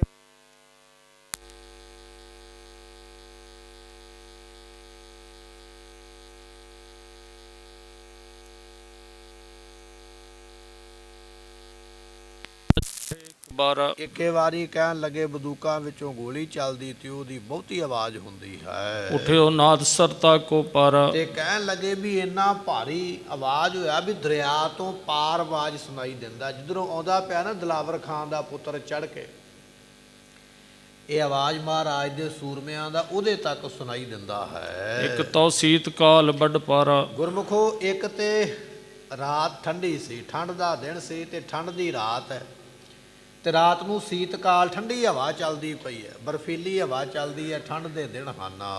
ਭਏ ਪਿੰਗ ਸਮਥਿਰ ਜਲ ਪਾਰਾ। ਤੇ ਕਹਿਣ ਲੱਗੇ ਵੀ ਦੂਜੀ ਗੱਲ ਇਹ ਆ ਵੀ ਪਾਣੀ ਠੰਡਾ ਸੀ। ਜਦੋਂ ਉਹਨੇ ਆਖਿਆ ਨਾ ਵੀ ਹੁਣੇ ਹੀ ਫੌਜ ਨੂੰ ਪਾਰ ਹੋਣ ਦਾ ਹੁਕਮ ਦਿੱਤਾ,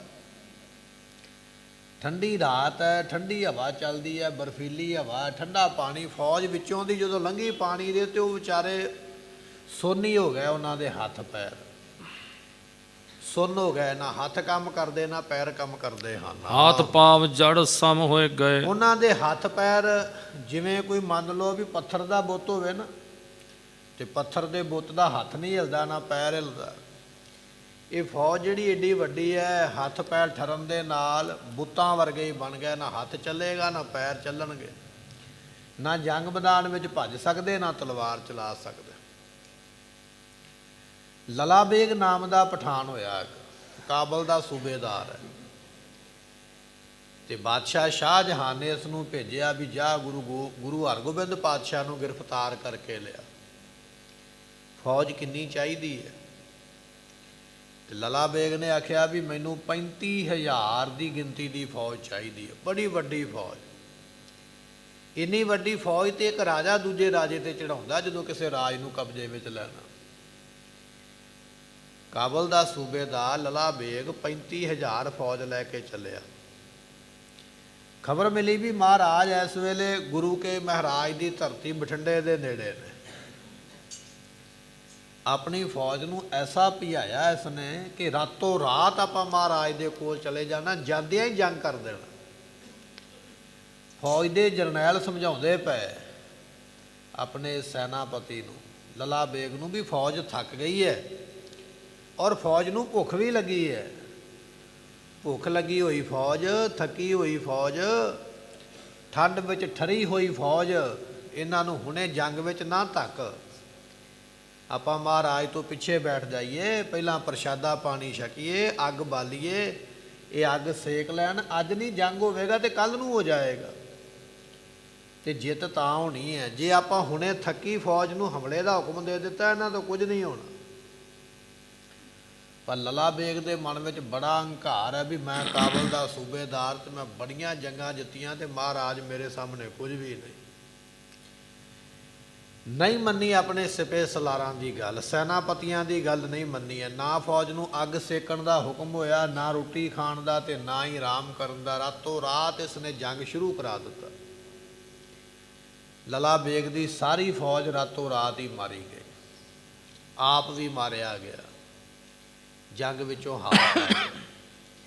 ਇਹੋ ਕੁਝ ਹੀ ਅੱਜ ਦਿਲਾਵਰ ਖਾਨ ਦੇ ਪੁੱਤਰ ਨੇ ਕੀਤਾ। ਇੱਕ ਤੇ ਠੰਡੀ ਰਾਤ ਹੈ ਤੇ ਠੰਡੀ ਹਵਾ ਚੱਲਦੀ ਪਈ ਹੈ, ਠੰਡਾ ਪਾਣੀ ਹੈ, ਉਹਦੇ ਵਿੱਚੋਂ ਦੀ ਫੌਜ ਨੂੰ ਆਖਿਆ ਵੀ ਰਾਤੋਂ ਰਾਤ ਦਰਿਆ ਪਾਰ ਕਰੋ ਤੇ ਹੁਣੇ ਹੀ ਹਮਲਾ ਕਰਨਾ। ਫੌਜ ਨੇ ਹੁਕਮ ਤੇ ਮੰਨਿਆ, ਦਰਿਆ ਤੇ ਪਾਰ ਕਰ ਗਏ, ਪਰ ਉਹਨਾਂ ਦੇ ਹੱਥ ਪੈਰ ਸੁੰਨ ਹੋ ਗਏ ਜਿਵੇਂ ਕੋਈ ਪੱਥਰ ਦੀ ਮੂਰਤੀ ਹੋਵੇ, ਐਸੀ ਇਹਨਾਂ ਦੀ ਹਾਲਤ ਬਣੀ ਹੈ। ਸ਼ਸਤਰ ਉਠਾਏ ਸਕੇ ਨਹਿ ਲਏ। ਇਹਨਾਂ ਦੇ ਕੋਲੋਂ ਹੁਣ ਸ਼ਸਤਰ ਨਹੀਂ ਚੁੱਕੇ ਜਾ ਰਹੇ, ਹੱਥਾਂ ਦੇ ਵਿੱਚ ਨਾ ਹੀ ਸ਼ਸਤਰ ਫੜੇ ਜਾ ਰਹੇ ਨੇ। ਚੁੱਕਣਾ ਦੇ ਦੂਰ ਦੀ ਗੱਲ ਹੈ, ਸ਼ਸਤਰ ਹੱਥ ਵਿੱਚੋਂ, ਮਿਆਨ ਵਿੱਚੋਂ ਤਲਵਾਰ ਕੱਢਣੀ ਇਹਨਾਂ ਵਾਸਤੇ ਮੁਸ਼ਕਲ ਬਣ ਗਈ ਹੈ। ਪੈਰ ਸੁੰਨ ਹੋ ਗਏ, ਹੱਥ ਵੀ ਸੁੰਨ ਹੋ ਗਏ, ਹੱਥ ਨਾ ਮੁੜਦਾ, ਨਾ ਇਕੱਠਾ ਹੁੰਦਾ, ਨਾ ਖੁੱਲ੍ਹਦਾ। ਸ਼ਸਤਰ ਵੀ ਆਪਣੇ ਜਿਹੜੇ ਹੱਥਾਂ ਵਿੱਚ ਲੈ ਨਹੀਂ ਸਕੇ ਹਨ। ਦੁਤੀਏ ਗੁਰ ਦਲ ਕੋ ਬੜ ਸ਼ੋਰ। ਤੇ ਗੁਰਮੁਖੋ ਇੱਕ ਪਾਸੇ ਹਥਿਆਰ ਨਾ ਨਿਕਲੇ ਜਾਂ ਚੱਲੇ ਨਾ, ਤੇ ਦੂਜੇ ਪਾਸੇ ਮਹਾਰਾਜ ਦੇ ਸੂਰਮਿਆਂ ਨੇ ਲਲਕਾਰਾ ਮਾਰਿਆ ਵੀ ਤਗੜੇ ਹੋ ਜੋ, ਅਸੀਂ ਆ ਗਏ ਜੇ। ਇੰਨੇ ਸੂਰਮੇ ਇੱਕੇ ਵਾਰੀ ਲਲਕਾਰਾ ਮਾਰਨ ਤੇ ਨਾਲ ਬੰਦੂਕਾਂ ਵਿੱਚੋਂ ਚਲਾਉਣ ਗੋਲੀਆਂ। ਇੰਨਾ ਬੰਦੂਕਾਂ ਵਿੱਚੋਂ ਗੋਲੀਆਂ ਚੱਲਣ ਦਾ ਆਵਾਜ਼ ਹੋਇਆ, ਲਲਕਾਰਨ ਦਾ ਇੰਨਾ ਆਵਾਜ਼ ਹੋ ਗਿਆ ਵੀ ਇਹ ਡਰ ਹੀ ਗਿਆ ਵੀ ਹਾਏ ਸਾਡੇ ਨਾਲ ਕੀ ਬਣ ਗਿਆ। ਸਾਡੇ ਕੋਲੋਂ ਬੰਦੂਕ ਚੱਲਣੀ ਕੋਈ ਨਹੀਂ, ਤਲਵਾਰ ਚੱਲਣੀ ਕੋਈ ਨਹੀਂ, ਸਾਡੇ ਹੱਥ ਪੈਰ ਕੰਮ ਕਰਦੇ ਨਹੀਂ, ਤੇ ਦੁਸ਼ਮਣ ਦਾ ਦਲ ਵੱਡਾ ਤੇ ਸਾਡੇ ਤੇ ਲਲਕਾਰ ਕੇ ਪੈ ਗਿਆ। ਕਹਿਣ ਲੱਗੇ ਦਿਲਾਵਰ ਖਾਨ ਦੇ ਪੁੱਤਰ ਦੀ ਫੌਜ ਡਰ ਗਈ। ਐਸੀ ਹਾਲਤ ਵੇਖ ਕੇ ਇੱਕ ਹੈ ਬਾਹਰ ਭਇਓ ਬੜ ਜ਼ੋਰ। ਇੱਕੇ ਵਾਰੀ ਗੁਰੂ ਦੇ ਸੂਰਮਿਆਂ ਨੇ ਉਸ ਵੇਲੇ ਫਿਰ ਜ਼ੋਰ ਪਾਇਆ ਹੈ। ਹੋਏ ਭੈ ਭੀਤ ਜੀਤ ਨਹਿ ਜਾਣੀ। ਕਹਿਣ ਲੱਗੇ ਵੀ ਇਹ ਡਰ ਗਏ, ਦਿਲਾਵਰ ਖਾਨ ਦੇ ਸਿਪਾਹੀ ਡਰ ਗਏ। ਉਹ ਕਹਿੰਦੇ ਜਿੱਤਣਾ ਤੇ ਦੂਰ ਦੀ ਗੱਲ ਹੈ, ਸਾਨੂੰ ਤੇ ਮੌਤ ਹੀ ਮਿਲੇਗੀ। ਇੰਨਾ ਡਰ ਪੈਦਾ, ਜਿੱਤਣਾ ਤੇ ਭੁੱਲ ਹੀ ਗਿਆ ਵੀ ਅਸੀਂ ਜਿੱਤਣਾ ਵੀ ਹੈ ਜੰਗ ਦੇ ਵਿੱਚੋਂ। ਮਨ ਵਿੱਚ ਇਹ ਗੱਲ ਆ ਗਈ ਸਾਨੂੰ ਇੱਥੋਂ ਮੌਤ ਹੀ ਮਿਲਣੀ ਹੈ, ਅਸੀਂ ਤੇ ਮਰ ਜਾਵਾਂਗੇ। ਇੰਨਾ ਮਹਾਰਾਜ ਦੇ ਸੂਰਮਿਆਂ ਦੇ ਲਲਕਾਰੇ ਤੋਂ ਇਹਨਾਂ ਨੂੰ ਡਰ ਲੱਗਿਆ ਹੈ। ਨਾ ਹੱਕ ਹੋਏ ਸਭਨ ਕੀ ਹਾਨੀ। ਤੇ ਮਨ ਵਿੱਚ ਸੋਚਦੇ ਨੇ ਆਪਾਂ ਸਾਰੇ ਐਵੇਂ ਹੀ ਮਾਰੇ ਜਾਵਾਂਗੇ। ਜਦੋਂ ਕਮਦਿਲੀ ਵਾਲਾ ਆ ਜਾਵੇ ਨਾ ਵਿਚਾਰ, ਨਿੱਕਾ ਵਿਚਾਰ ਆਵੇ ਨਾ ਨੀਵੇਂ ਪਾਸੇ ਲਿਜਾਣ ਵਾਲਾ, ਉਦੋਂ ਬੰਦੇ ਦਾ ਹੌਸਲਾ ਟੁੱਟ ਜਾਂਦਾ ਹੈ। ਕੰਮ ਕਰਨਾ ਹੋਵੇ ਤਾਂ ਵੀ ਨਹੀਂ ਹੁੰਦਾ। ਫੌਜ ਅਜੇ ਲੜੀ ਨਹੀਂ ਹੈ, ਅਜੇ ਆਈ ਹੈ ਸਾਹਮਣੇ। ਲੜਨ ਤੋਂ ਪਹਿਲਾਂ ਹੀ ਮਨ ਵਿੱਚ ਸੋਚਣ ਲੱਗ ਪਿਆ ਵੀ ਅਸੀਂ ਤੇ ਐਵੇਂ ਹੀ ਮਰਨਾ ਇੱਥੇ, ਸਾਡੇ ਕੋਲੋਂ ਬੰਨਾ ਕੁਝ ਨਹੀਂ ਹੈ। ਜਿੱਤਣਾ ਤੇ ਦੂਰ ਦੀ ਗੱਲ ਹੈ, ਅਸੀਂ ਤੇ ਇੱਥੇ ਮਰ ਜਾਣਾ ਹੈ। ਖਾਨ ਦਿਲਾਵਰ ਸੁਤ ਕੇ ਪਾਸ। ਕਹਿਣ ਲੱਗੇ ਵੀ ਇਹ ਸਾਰੇ ਜਾਣੇ ਜਿਹੜੇ ਮੁੱਖ ਜਰਨੈਲ ਸਨ, ਦੌੜ ਕੇ ਦਿਲਾਵਰ ਖਾਨ ਦਾ ਪੁੱਤਰ ਸਭ ਤੋਂ ਮੁੱਖ ਜਰਨੈਲ ਉਹਦੇ ਕੋਲ ਗਏ ਹਨ। ਅਸ ਮਸਲਤ ਬੋਲੇ ਧਰ ਤਰਾਸ। ਇਹ ਡਰ ਗਿਆ ਵਿਚਾਰੇ ਸਿਪਾਹੀ ਜਿਹੜੇ ਆਏ ਨਾ ਦਰਿਆ ਪਾਰ ਕਰਕੇ ਦਿਲਾਵਰ ਖਾਨ ਦੇ ਫੌਜ ਦੇ ਵਿੱਚ। ਇਹਨਾਂ ਨੇ ਦਿਲਾਵਰ ਖਾਨ ਦੇ ਪੁੱਤਰ ਨੂੰ ਜਾ ਕੇ ਆਖਿਆ, ਡਰੇ ਹੋਏ ਜਾ ਕੇ ਆਖਦੇ ਹਨ, ਗੁਰ ਕੇ ਸੰਗ ਜੰਗ ਕੋ ਕਰਨੋ। ਆਪਾਂ ਨੂੰ ਗੁਰੂ ਦੇ ਨਾਲ ਜੰਗ ਨਹੀਂ ਕਰਨਾ ਚਾਹੀਦਾ। ਸਲਾਹ ਬੜੀ ਚੰਗੀ ਹੈ, ਇਸ ਵੇਲੇ ਗੁਰੂ ਦੇ ਨਾਲ ਆਪਾਂ ਜੰਗ ਨਾ ਕਰਨਾ ਨਹਿ ਆਸ਼ੀ ਲਖ ਹੋਏ ਅਬ ਮਰਨੋ। ਇਹ ਚੰਗਾ ਨਹੀਂ ਹੋਵੇਗਾ ਜੇ ਆਪਾਂ ਹੁਣ ਜੰਗ ਸ਼ੁਰੂ ਕਰਦੇ ਹਾਂ। ਆਪਣਾ ਪੁਆਇੰਟ ਅੱਛਾ ਨਹੀਂ ਹੋਵੇਗਾ, ਆਪਣਾ ਇਹ ਫੈਸਲਾ ਠੀਕ ਨਹੀਂ ਹੋਵੇਗਾ। ਹੁਣ ਜੰਗ ਸ਼ੁਰੂ ਕਰਨਾ ਮਤਲਬ ਇਹ ਆ ਵੀ ਮੌਤ ਨੂੰ ਆਵਾਜ਼ ਮਾਰਨੀ ਹੈ ਵੀ ਆ ਮੌਤ ਮੈਨੂੰ ਲੈ ਜਾ। ਫੌਜ ਦੇ ਜਰਨੈਲਾਂ ਨੇ ਜਾ ਕੇ ਦਿਲਾਵਰ ਖਾਨ ਦੇ ਪੁੱਤਰ ਨੂੰ ਆਖਿਆ ਵੀ ਹੁਕਮ ਨਾ ਦੇ ਇਸ ਵੇਲੇ ਲੜਨ ਦਾ, ਫੌਜ ਨੂੰ ਵਾਪਸ ਮੋੜ ਲਾ।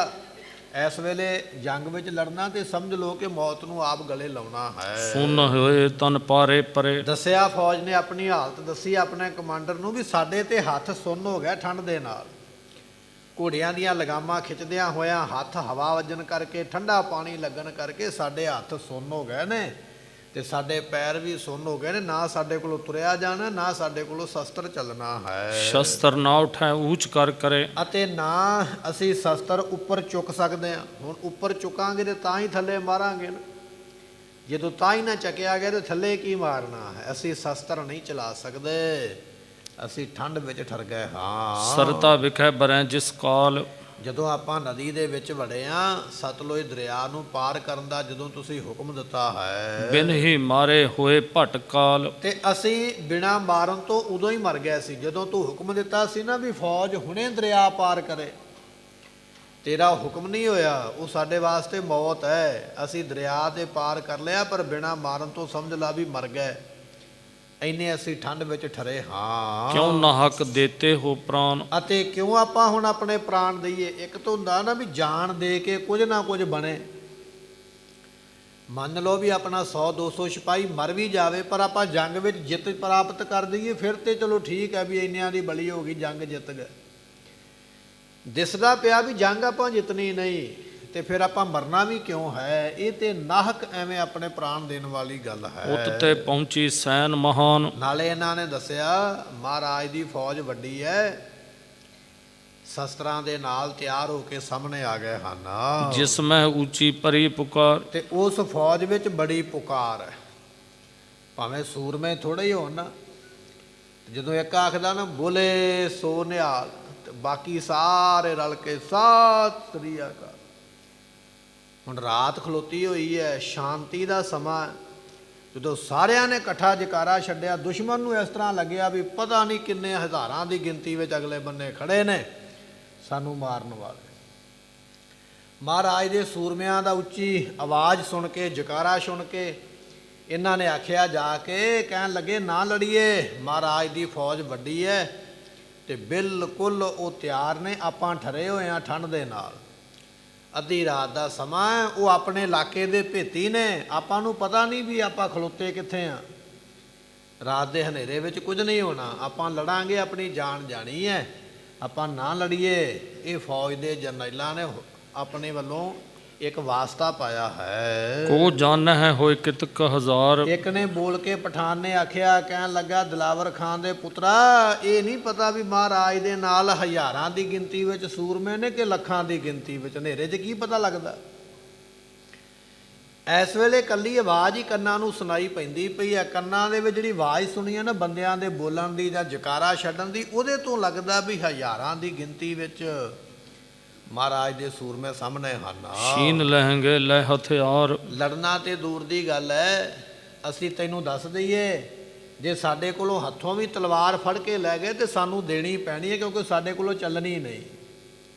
ਤੇ ਜੇ ਸਾਡੇ ਹੱਥੋਂ ਬੰਦੂਕ ਫੜ ਕੇ ਲੈ ਗਏ ਤੇ ਸਾਨੂੰ ਉਹ ਵੀ ਦੇਣੀ ਪੈਣੀ ਹੈ। ਸਾਡੇ ਕੋਲੋਂ ਉਹਨਾਂ ਨੇ ਖਲੋਤਿਆਂ ਨੇ ਹਥਿਆਰ ਖਲੋ ਕੇ ਲੈ ਜਾਣੇ ਨੇ, ਹਥਿਆਰ ਸਾਡੇ ਕੋਲੋਂ ਚੱਲਣਾ ਨਹੀਂ। ਅਸੀਂ ਠੰਡ ਦੇ ਵਿੱਚ ਠਰ ਗਏ ਹਾਂ।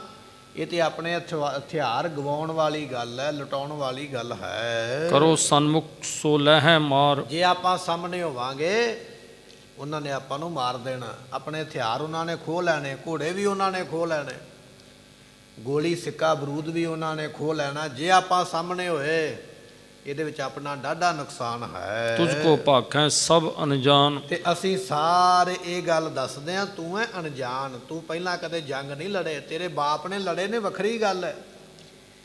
ਤੇਰੇ ਬਾਪ ਨੇ ਤੈਨੂੰ ਜਰਨੈਲ ਬਣਾ ਕੇ ਭੇਜਿਆ ਤੇ ਤੂੰ ਆ ਗਿਆ, ਗੱਲ ਠੀਕ ਹੈ, ਪਰ ਤੂੰ ਜੰਗ ਲੜਿਆ ਨਹੀਂ, ਤੈਨੂੰ ਤਜਰਬਾ ਨਹੀਂ। ਅਸੀਂ ਜੰਗ ਬੜੇ ਲੜੇ ਨੇ, ਸਾਡੀ ਉਮਰਾਂ ਵੱਡੀ ਹੈ। ਸਾਡੀ ਸਲਾਹ ਇਹ ਹੈ ਵੀ ਇਸ ਵੇਲੇ ਜੰਗ ਦਾ ਹੁਕਮ ਨਾ ਦੇਣਾ ਕਰ। ਨਾਹਕ ਦਏ ਜਾਏ ਜਿਸ ਪ੍ਰਾਨ। ਜੇ ਤੂੰ ਹੁਕਮ ਦੇ ਦਿੱਤਾ, ਤੇਰੀ ਫੌਜ ਦੇ ਕੋਲੋਂ ਕੁਝ ਨਹੀਂ ਹੋਣਾ ਤੇ ਮੌਤ ਹੀ ਮੌਤ ਪੱਲੇ ਪੈਣੀ ਹੈ। ਆਪਣੀਆਂ ਲਾਸ਼ਾਂ ਹੀ ਇੱਥੇ ਡਿੱਗਣਗੀਆਂ, ਆਪਣੇ ਕੋਲੋਂ ਬਣਨਾ ਕੁਝ ਨਹੀਂ ਹੈ। ਫੌਜ ਠਰ ਗਈ ਹੈ, ਫੌਜ ਥੱਕ ਗਈ ਹੈ, ਔਰ ਫੌਜ ਡਰ ਵੀ ਗਈ ਹੈ, ਕੁਝ ਨਹੀਂ ਹੋਣਾ। ਇਸ ਕਰਕੇ ਆਪਣੀ ਫੌਜ ਨੂੰ ਜੰਗ ਕਰਨ ਦਾ ਹੁਕਮ ਨਾ ਦੇਣਾ ਕਰ। ਮਿਲ ਖਾਨਨ ਸਮਝਾਵਨ ਕਰਿਓ। ਕਹਿਣ ਲੱਗੇ ਸਾਰੇ ਫੌਜ ਦੇ ਜਿੰਨੇ ਜਰਨੈਲ ਸਨ, ਸਾਰਿਆਂ ਨੇ ਮਿਲ ਕੇ ਸਮਝਾਇਆ ਵੀ ਜੰਗ ਕਰਨਾ ਇਸ ਵੇਲੇ ਠੀਕ ਬਾਤ ਨਹੀਂ, ਜੰਗ ਕਰਨੀ ਇਸ ਵੇਲੇ ਚੰਗੀ ਨਹੀਂ ਹੈ। ਲੱਖ ਗੁਰ ਵੀਰ ਬਲੀ ਉਰ ਡਰਿਓ। ਅਤੇ ਇਹ ਵੀ ਉਹਨਾਂ ਨੇ ਜਾਣ ਲਿਆ ਵੀ ਮਹਾਰਾਜ ਦੇ ਸੂਰਮੇ ਬਹੁਤੇ ਤਾਕਤ ਵਾਲੇ ਨੇ, ਅਸੀਂ ਜੰਗ ਕਰਾਂਗੇ ਤੇ ਮਹਾਰਾਜ ਦੇ ਸੂਰਮਿਆਂ ਤੋਂ ਜਿੱਤ ਨਹੀਂ ਸਕਦੇ। ਇਹ ਵੀ ਗੱਲ ਜਾਣ ਲਈ ਹੈ। ਰਹਿਓ ਠਟਕ ਤਵ ਨਦੀ ਕਿਨਾਰੇ। ਤੇ ਕਹਿਣ ਲੱਗੇ ਵੀ ਉਸ ਵੇਲੇ ਇਹਨਾਂ ਰੁਕ ਗਿਆ ਨਦੀ ਦੇ ਕਿਨਾਰੇ। ਪਠਾਨ ਦੇ ਪੁੱਤਰ ਨੂੰ ਪਤਾ ਲੱਗ ਗਿਆ ਵੀ ਜਿਹੜੀ ਫੌਜ ਨੇ ਲੜਨਾ, ਉਹ ਫੌਜ ਹੀ ਕਹਿ ਰਹੀ ਹੈ ਵੀ ਸਾਡੇ ਕੋਲੋਂ ਕੁਝ ਨਹੀਂ ਹੋਣਾ। ਤੇ ਜੇ ਹੁਣ ਮੈਂ ਇਹਨਾਂ ਨੂੰ ਅੱਗੇ ਵਧਣ ਦਾ ਹੁਕਮ ਕਰਾਂਗਾ ਤੇ ਵੱਡਾ ਨੁਕਸਾਨ ਹੋਣਾ। ਡਰਦਾ ਮਾਰਾ ਹੋਇਆ ਕਹਿਣ ਲੱਗੇ ਨਦੀ ਦੇ ਕਿਨਾਰੇ ਤੇ ਖੜ ਗਿਆ ਹੈ, ਨਹੀਂ ਪਾਪ ਕੋ ਜਲ ਮੈਂ ਡਾਰੇ। ਪਰ ਕਿਸੇ ਨੇ ਵੀ ਆਪਣਾ ਪੈਰ ਨਹੀਂ ਅੱਗੇ ਪਾਇਆ। ਇੰਨਾ ਭੈ ਹੋਇਆ, ਇੰਨਾ ਡਰ ਹੋਇਆ ਮਨ ਦੇ ਵਿੱਚ ਵੀ ਕੋਈ ਵੀ ਅੱਗੇ ਆਪਣਾ ਪੈਰ ਪਾ ਕੇ ਤੁਰਨ ਨੂੰ ਤਿਆਰ ਨਹੀਂ ਹੈ। ਦੋਹਰਾ ਪੁੱਤਰ ਦਿਲਾਵਰ ਕੋ ਤਵੈ ਬਨ ਕਾਤੁਰ ਭੈ ਭੀਤ। ਦਿਲਾਵਰ ਖਾਨ ਦਾ ਪੁੱਤਰ ਇਸ ਵੇਲੇ ਕਾਤੁਰ ਬਣ ਗਿਆ, ਡਰਪੋਕ ਬਣ ਗਿਆ, ਡਰ ਗਿਆ। ਆਪਣੀ ਫੌਜ ਦੇ ਡਰਾਉਣ ਕਰਕੇ ਡਰ ਗਿਆ ਵੀ ਇਸ ਵੇਲੇ ਅੱਗੇ ਨਹੀਂ ਵਧਣਾ ਹੈ। ਗੁਰ ਪ੍ਰਤਾਪ ਦੀਰਘ ਲਖਿਓ ਤਜੀ ਆਸ ਨਹਿ ਜੀਤ। ਅਜੇ ਗੁਰਮੁਖੋ ਜੰਗ ਨਹੀਂ ਹੋਇਆ, ਪਰ ਗੁਰੂ ਦੇ ਪ੍ਰਤਾਪ ਤੋਂ ਡਰ ਹੀ ਇੰਨਾ ਗਿਆ, ਜੰਗ ਲੜਨ ਤੋਂ ਪਹਿਲਾਂ ਹੀ ਇਹਦੇ ਮਨ ਵਿੱਚ ਆ ਗਿਆ ਵੀ ਮੈਂ ਤੇ ਹਾਰ ਗਿਆ। ਹੁਣ ਦੋ ਪਹਿਲਵਾਨ ਕੁਸ਼ਤੀ ਕਰਨਗੇ, ਇੱਕ ਨੇ ਢਹਿਣਾ ਹੀ ਹੈ, ਪਰ ਜੇ ਪਹਿਲਾਂ ਹੀ ਮਨ ਵਿੱਚ ਆ ਜਾਵੇ ਵੀ ਮੈਂ ਢਹਿ ਹੀ ਜਾਣਾ ਤੇ ਫਿਰ ਤੇ ਉਹਦਾ ਘੁਲਣਾ ਹੀ ਫਜ਼ੂਲ ਹੋਇਆ ਨਾ। ਹਾਲੇ ਜੰਗ ਹੋਇਆ ਨਹੀਂ ਹੈ, ਪਰ ਡਰ ਇੰਨਾ ਗਿਆ ਆਪਣੀ ਫੌਜ ਦੇ ਡਰਾਉਣ ਕਰਕੇ ਇਹਨੂੰ ਪਹਿਲਾਂ ਹੀ ਇਹ ਪ੍ਰਤੀਤ ਹੋ ਗਿਆ ਵੀ ਮੈਂ ਜਿੱਤ ਨਹੀਂ ਸਕਦਾ, ਮੈਂ ਹਾਰ ਜਾਣਾ ਹੈ। ਐਸਾ ਭੈ ਇਹਦੇ ਮਨ ਵਿੱਚ ਹੋਇਆ ਹੈ। ਜੰਗ ਪ੍ਰਿਆਤ ਛੰਦ ਭਰਿਓ ਪੂਰ ਪਾਰੋ ਸੋ ਪਿੰਗੰ ਸਮਾਨੰ। ਬਹੁਤ ਜ਼ਿਆਦਾ ਪਾਲਾ ਪਿਆ, ਕੱਕਰ ਪਿਆ ਹੋਇਆ, ਠੰਡੀ ਹਵਾ ਚੱਲਦੀ ਪਈ ਹੈ ਤੇ ਕਹਿਣ ਲੱਗੇ ਕੋਰਾ ਪੈਣ ਦੇ ਨਾਲ ਨਾ ਹੱਥ ਪੈਰ ਇਹਨਾਂ ਦੇ ਸੁੰਨ ਹੋ ਗਏ। ਮੰਨ ਲਓ ਜਿਵੇਂ ਪਿੰਗਲਾ ਹੁੰਦਾ ਨਾ, ਪਿੰਗਲਾ ਜਿਹਦੇ ਹੱਥ ਨਾ ਚੱਲਣ, ਪੈਰ ਨਾ ਚੱਲਣ, ਉਹਨੂੰ ਪਿੰਗਲਾ ਕਿਹਾ ਜਾਂਦਾ। ਦਿਲਾਵਰ ਖਾਨ ਦੇ ਪੁੱਤਰ ਦੀ ਫੌਜ ਜਿਹੜੀ ਹੈ ਇਸ ਵੇਲੇ ਪਿੰਗਲਿਆਂ ਵਰਗੀ ਹੋ ਗਈ ਹੈ, ਹੱਥ ਪੈਰ ਚੱਲਦੇ ਨਹੀਂ ਹਨ। ਸੁਨਿਓ ਸ਼ੋਰ ਦੂਜੇ ਚਮੂਕੇ ਮਹਾਨ। ਦੂਜੇ ਪਾਸੇ ਮਹਾਰਾਜ ਦੇ ਸੂਰਮਿਆਂ ਨੇ ਜਦੋਂ ਇਕੱਠੇ ਹੋ ਕੇ ਜਕਾਰਾ ਛੱਡਿਆ ਨਾ, ਤਾਂ ਜਕਾਰੇ ਦੀ ਆਵਾਜ਼ ਦੂਰ ਤੱਕ ਪਹਾੜਾਂ ਦੇ ਨਾਲ ਟਕਰਾਉਂਦੀ ਹੈ ਤੇ ਵਾਰ-ਵਾਰ ਮੁੜ-ਮੁੜ ਕੇ ਵਾਪਸ ਆਉਂਦੀ ਹੈ। ਸੂਰਮਿਆਂ ਦਾ ਜਕਾਰਾ ਨਾਰਾ ਸੁਣ ਕੇ ਮਨ ਵਿੱਚ ਡਰ ਗਏ ਹਨ। ਬਿਨਾ ਜੰਗ ਤੇ ਤਰਾਸ ਕੋ ਪੂਰ ਧਾਰੇ। ਤੇ ਜੰਗ ਹੋਇਆ ਨਹੀਂ, ਪਰ ਪਹਿਲਾਂ ਹੀ ਡਰ ਗਏ। ਜਦੋਂ ਫੌਜ ਡਰ ਜਾਏਗੀ ਤੇ ਕੁਝ ਨਹੀਂ ਕਰੇਗੀ। ਜੰਗ ਲੜਨ ਤੋਂ ਪਹਿਲਾਂ ਹੀ ਡਰ ਕੇ ਬੈਠ ਗਏ ਹਨ। ਮਿਲੇ ਸੋਮ ਸੋਫੀ ਸਿਪਾਹੀ ਡਰਾਰੇ। ਕਹਿਣ ਲੱਗੇ ਵੀ ਉਸ ਵੇਲੇ ਐਸੇ ਜਿਹੜੇ ਇਹ ਨਸ਼ਾ ਨਾ ਪੀਣ ਵਾਲੇ ਤੇ ਕੰਜੂਸ ਕਹਿਣ ਲੱਗੇ ਆਪਸ ਵਿੱਚ ਇਕੱਠੇ ਹੋ ਗਏ ਤੇ ਇਸ ਵੇਲੇ ਡਰਦੇ ਪਏ ਨੇ ਇਹ ਕਿ ਇਹ ਜੰਗ ਅਸੀਂ ਨਹੀਂ ਜਿੱਤਣੀ ਹੈ। ਬਿਨਾ ਸ਼ਸਤਰ ਝਾਰੇ ਭਏ ਏਣ ਜੈਸੇ। ਕਹਿਣ ਲੱਗੇ ਵੀ ਬਿਨਾਂ ਸ਼ਸਤਰ ਚਲਾਉਣ ਤੋਂ ਇਹ ਜਿਹੜੇ ਨੇ ਪਠਾਨ ਬਿਨਾਂ ਸ਼ਸਤਰ ਚਲਾਉਣ ਤੋਂ ਇਸ ਤਰ੍ਹਾਂ ਦੇ ਹੋ ਗਏ ਹਨ। ਮਹਾ ਮੂੜਗੀ ਦੀ ਚਲੇ ਭਾਜ ਤੈਸੇ। ਇਹ ਕਹਿਣ ਲੱਗੇ ਬੜੇ ਭਾਰੀ ਗਿੱਦੜ ਨੇ ਤੇ ਬਿਨਾਂ ਜੰਗ ਲੜਨ ਤੋਂ ਦੌੜ ਚੱਲੇ ਹਨ। ਗੁਰੂ ਜੰਗ ਬੀਚੋਂ ਜਬੈ ਆਪ ਆਵੇਂ। ਸਤਿਗੁਰੂ ਪਾਤਸ਼ਾਹ ਮਹਾਰਾਜ ਜੀ ਜਦੋਂ ਜੰਗ ਦੇ ਵਿੱਚ ਆਪ ਆ ਜਾਂਦੇ ਨਾ, ਜੰਗ ਲੜਨ ਵਾਸਤੇ ਜਦੋਂ ਆਪ ਆਉਂਦੇ ਹਨ। ਕਹੋ ਕੌਣ ਜੋਧਾ ਸੋ ਬੀਰੋਂ ਥੇਰਾਵੇ। ਗੁਰਮੁਖੋ ਕਿਹੜਾ ਹੈ ਇਹੋ ਜਿਹਾ ਬਲੀ ਜਿਹੜਾ ਮਹਾਰਾਜ ਦੇ ਸਾਹਮਣੇ ਖਲੋਵੇ। ਜਦੋਂ ਮਹਾਰਾਜ ਜੰਗ ਵਿੱਚ ਆਪ ਆ ਜਾਂਦੇ ਨਾ ਤੇ ਕਿਸੇ ਵਿੱਚ ਇੰਨੀ ਹਿੰਮਤ ਨਹੀਂ ਵੀ ਆਪ ਸਾਹਮਣੇ ਮਹਾਰਾਜ ਦੇ ਖੜ ਸਕੇ। 10 ਲੱਖ ਤੋਂ ਵੱਧ ਫੌਜ ਜਿਹੜੀ ਹੈ ਚਮਕੌਰ ਦੀ ਗੜੀ ਨੂੰ ਘੇਰਾ ਪਾ ਕੇ ਬੈਠੀ ਹੈ ਤੇ 10 ਲੱਖ ਫੌਜ ਨੂੰ ਸਾਂਭਣ ਵਾਲੇ ਕਿੰਨੇ ਸੈਨਾਪਤੀ ਹੋਣਗੇ, ਕਿੰਨੇ ਕਮਾਂਡਰ ਹੋਣਗੇ, ਕਿੰਨੇ ਜਰਨੈਲ ਹੋਣਗੇ, ਮੇਜਰ ਸੂਬੇਦਾਰ ਕਿੰਨੇ ਹੋਣਗੇ। ਐਡੇ ਐਡੇ ਵੱਡੇ ਮਰਾਤਬੇ ਲੈਣ ਵਾਲੇ, ਐਡੀਆਂ ਐਡੀਆਂ ਵੱਡੀਆਂ ਨੌਕਰੀਆਂ ਲੈਣ ਵਾਲੇ, ਕਿੰਨੇ ਕਿੰਨੇ ਉਹਨਾਂ ਨੇ ਜੰਗ ਜਿੱਤੇ ਹੋਣਗੇ, ਕਿੰਨਾ ਕਿੰਨਾ ਉਹ ਤਜਰਬਾ ਰੱਖਦੇ ਹੋਣਗੇ, ਕਿੰਨੇ ਕਿੰਨੇ ਉਹਨਾਂ ਦੇ ਕੋਲ ਮਾਰੂ ਹਥਿਆਰ ਹੋਣਗੇ। ਇੰਨੇ ਵੱਡੇ ਸੂਰਮੇ, ਐਡੀ ਵੱਡੀ ਫੌਜ ਦੀ ਕਮਾਂਡ ਕਰਨ ਵਾਲੇ ਗੁਰੂ ਗੋਬਿੰਦ ਸਿੰਘ ਮਹਾਰਾਜ ਦਾ ਭੈ ਇੰਨਾ ਹੈ। 10 ਲੱਖ ਦੇ ਵਿੱਚੋਂ ਕੋਈ ਇਹੋ ਜਿਹਾ ਨਹੀਂ ਹੋਇਆ ਜਿਹਨੇ ਆਖਿਆ ਵੀ ਮੈਂ ਜਾਂਦਾ ਅੰਦਰ ਜਾ ਕੇ ਗੜੀ ਦੇ ਵਿੱਚ ਵੇਖਦਾ ਵੀ ਕੀ ਹੁੰਦਾ ਪਿਆ। ਗੜੀ ਨੂੰ ਛੱਡ ਕੇ ਇੰਨੀ ਦੂਰ ਬੈਠੇ ਨੇ। ਮਹਾਰਾਜ ਦਾ ਤੀਰ ਜਿੱਥੋਂ ਤੱਕ ਸਾਡੇ ਤੱਕ ਨਾ ਪਹੁੰਚੇ, ਤੀਰ ਦੀ ਰੇਂਜ ਸਾਡੇ ਤੱਕ ਨਾ ਆਵੇ, ਜਿੱਥੇ ਆ ਕੇ ਮਹਾਰਾਜ ਦਾ ਤੀਰ ਨੁਕਸਾਨ ਕਰ ਸਕਦਾ, ਉਹਨਾਂ ਗੜੀ ਨੂੰ ਛੱਡ ਕੇ ਦੂਰ ਜਾ ਕੇ ਬੈਠ ਜਾਓ। ਇਸ ਤਰ੍ਹਾਂ ਬੈਠੇ, ਇੰਨਾ ਭੈ ਹੈ। ਤੇ ਗੁਰਮੁਖੋ ਇੰਨੀ ਵੱਡੀ ਫੌਜ ਦੇ ਵਿੱਚ ਜਰਨੈਲ ਕਿੰਨੇ ਹੋਣਗੇ ਤੇ ਬਹਾਦਰ ਕਿੰਨੇ ਹੋਣਗੇ, ਪਰ ਇੰਨੀ ਵੱਡੀ ਫੌਜ, ਇੰਨੇ ਜਰਨੈਲ, ਇੰਨੇ ਬਹਾਦਰ, ਪਰ ਹਿੰਮਤ ਕਿਸੇ ਵਿੱਚ ਨਹੀਂ ਹੈ ਵੀ ਗੜੀ ਦੇ ਨੇੜੇ ਕੋਈ ਜਾ ਸਕੇ। ਸਤਿਗੁਰਾਂ ਦੇ ਤੀਰ ਜਦੋਂ ਚੱਲਦੇ ਨੇ, ਜਿਹੜਾ ਸਾਹਮਣੇ ਆਉਂਦਾ ਮੋਤੀਆਂ ਵਾਂਗੂ ਪਰੋਏ ਜਾਂਦੇ ਨੇ। ਕਈ ਇੱਕ ਤੀਰ ਦੇ ਨਾਲ ਜਮ ਦੇ ਧਾਮ ਨੂੰ ਪਹੁੰਚਦੇ ਪਏ। ਐਸੀ ਬਹਾਦਰੀ ਹੈ ਧੰਨ ਗੁਰੂ ਗੋਬਿੰਦ ਸਿੰਘ ਮਹਾਰਾਜ ਜੀਆਂ ਦੀ। ਜਿਸ ਗੁਰੂ ਨੂੰ 10 ਲੱਖ ਫੌਜ ਵੀ ਹੱਥ ਪਾਉਣ ਤੋਂ ਡਰਦੀ ਹੈ। ਇਹ ਦਿਲਾਵਰ ਖਾਨ ਦਾ ਪੁੱਤਰ ਕੀ ਹੈ ਜਿਹੜਾ ਮਹਾਰਾਜ ਦੇ ਸਾਹਮਣੇ ਹੋ ਸਕੇ। ਦਿਲਾਵਰ ਖਾਨ ਦਾ ਪੁੱਤਰ ਵੀ ਡਰਿਆ, ਇਹਦੀ ਫੌਜ ਵੀ ਡਰ ਗਈ ਹੈ। ਗੁਰੂ ਗੋਬਿੰਦ ਸਿੰਘ ਮਹਾਰਾਜ ਜਦੋਂ ਫੌਜ ਵਿੱਚ ਆਉਂਦੇ ਨੇ, ਕਿਹੜਾ ਸੂਰਮਾ ਹੈ ਜਿਹੜਾ ਅੱਗੇ ਹੋ ਕੇ ਵਧਣਾ ਕਰੇ। ਪਰਾਜੈ ਕਰੈ ਸ਼ੁਰ ਤੀਖੇ ਸੋ ਤੀਰੰ। ਤੇ ਸਤਿਗੁਰੂ ਪਾਤਸ਼ਾਹ ਮਹਾਰਾਜ ਜਦੋਂ ਗੁਰਮੁਖੋਂ ਤੀਰ ਚਲਾਉਂਦੇ ਨੇ ਨਾ, ਤੇ ਮਹਾਰਾਜ ਦੇ ਤੀਰ ਇੰਨੇ ਤਿੱਖੇ ਨੇ ਵੀ ਜੰਗ ਦਾ ਪਾਸਾ ਪਲਟ ਦਿੰਦੇ। 2 ਜੰਗ ਲੜੇ ਮਹਾਰਾਜ ਨੇ ਹਾਲੇ ਤੱਕ। ਪਹਿਲਾ ਜੰਗ ਲੜਿਆ ਪੌਂਟਾ ਸਾਹਿਬ ਦਾ, ਤੇ ਉਹਦੇ ਵਿੱਚ ਇੱਕ ਹਰੀਚੰਦ ਰਾਜਾ ਸੀ, ਤੇ ਉਹ ਇਸ ਗੱਲ ਦੀ ਦੂਜੇ ਰਾਜੇ ਵੀ ਗਵਾਹੀ ਦਿੰਦੇ ਸਨ ਵੀ ਹਰੀਚੰਦ ਰਾਜਾ ਜਦੋਂ ਤੀਰ ਚਲਾਉਂਦਾ ਉਹਦਾ ਨਿਸ਼ਾਨਾ ਕਦੇ ਨਹੀਂ ਉਕਦਾ। ਇੰਨਾ ਵੱਡਾ ਸੂਰਮਾ ਵੀ ਜੰਗ ਦਾ ਪਾਸਾ ਪਲਟ ਦਿੰਦਾ। ਹਾਰੀ ਹੋਈ ਜੰਗ ਨੂੰ ਜਿੱਤ ਵਿੱਚ ਬਦਲਣ ਦੀ ਉਹ ਤਾਕਤ ਰੱਖਦਾ। ਹਰੀਚੰਦ ਰਾਜਾ ਬੜਾ ਬਹਾਦਰ ਹੈ। ਤੇ ਜਦੋਂ ਇਸ ਹਰੀਚੰਦ ਰਾਜੇ ਨੇ ਤੀਰ ਮਾਰਿਆ ਤੇ ਮਹਾਰਾਜ ਦੀ ਪੇਟੀ ਦੇ ਵਿੱਚ ਆ ਕੇ ਵੱਜਾ, ਤੇ ਨਿੱਕੀ ਜੀ ਚੁੰਝ ਮਹਾਰਾਜ ਦੇ ਪੇਟ ਨੂੰ ਜਾ ਕੇ ਤੀਰ ਦੀ ਲੱਗੀ। ਤੇ ਸਤਿਗੁਰਾਂ ਨੇ ਫਿਰ ਬਚਨ ਵੀ ਲਿਖਿਆ, ਕਹਿਣ ਲੱਗੇ ਜਬੈ ਬਾਣ ਲਾਗਿਓ ਤਬੈ ਰੋਸ ਜਾਗਿਓ। ਫਿਰ ਮਹਾਰਾਜ ਨੇ ਕੱਢਿਆ ਨਾ ਤੀਰ ਜਦੋਂ ਚਲਾਉਣ ਵਾਸਤੇ, ਤੇ ਹਰੀਚੰਦ ਰਾਜਾ ਕਹਿਣ ਲੱਗੇ ਆਪਣਾ ਬਚਾਅ ਕਰਨ ਵਾਸਤੇ ਨਾ ਰੁੱਖ ਦੇ ਓਹਲੇ ਹੋ ਗਿਆ। ਜੰਗ ਦੇ ਵਿੱਚ ਕੋਈ ਰੁੱਖ ਹੋਵੇਗਾ ਵੱਡਾ, ਤੇ ਰੁੱਖ ਦੇ ਓਹਲੇ ਹੋ ਗਿਆ, ਇੱਥੇ ਓਹਲੇ ਹੋ ਕੇ ਵੱਜ ਜਾਵਾਂਗਾ। ਪਰ ਮਹਾਰਾਜ ਨੇ ਤੀਰ ਇੰਨੀ ਫੁਰਤੀ ਦੇ ਨਾਲ ਚਲਾਇਆ, ਇੰਨੀ ਤੀਰ ਸਪੀਡ ਦੇ ਨਾਲ ਗਿਆ, ਰੁੱਖ ਦਾ ਓਹਲਾ ਲੈਣ ਵਾਲੇ ਹਰੀਚੰਦ ਰਾਜੇ ਨੂੰ ਰੁੱਖ ਦਾ ਓਹਲਾ ਨਸੀਬ ਨਹੀਂ ਹੋਇਆ। ਤੀਰ ਮਹਾਰਾਜ ਦਾ ਵੱਜਾ ਤੇ ਛਾਤੀ ਚੋਂ ਪਾਰ ਹੋ ਗਿਆ, ਤੇ ਬੁੜਕ ਕੇ ਆ ਕੇ ਧਰਤੀ ਤੇ ਡਿੱਗਾ। ਹਰੀਚੰਦ ਮਰਿਆ, ਜੰਗ ਮਹਾਰਾਜ ਨੇ ਜਿੱਤ ਲਿਆ। ਤੇ ਦੂਜਾ ਜੰਗ ਲੜਿਆ ਮਹਾਰਾਜ ਨੇ ਨਦੌਣ ਦਾ। ਨਦੌਣ ਹੈ ਪਹਾੜਾਂ ਦੇ ਵਿੱਚ ਇੱਕ ਇਲਾਕਾ।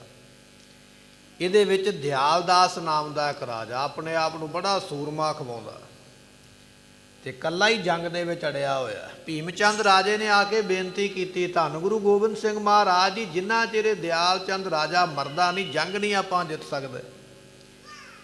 ਤੇ ਮਹਾਰਾਜ ਨੇ ਸੁਣਿਆ ਬਚਨ, ਤੇ ਕਹਿਣ ਲੱਗੇ ਇਹਨੂੰ ਮਾਰਨਾ ਕਿਹੜੀ ਔਖੀ ਬਾਤ ਹੈ। ਮਹਾਰਾਜ ਚੜ੍ਹੇ ਆਪਣੇ ਘੋੜੇ ਤੇ ਘੋੜੇ ਨੂੰ ਭਜਾਇਆ ਦੁਸ਼ਮਣ ਦੇ ਵੱਲ ਨੂੰ।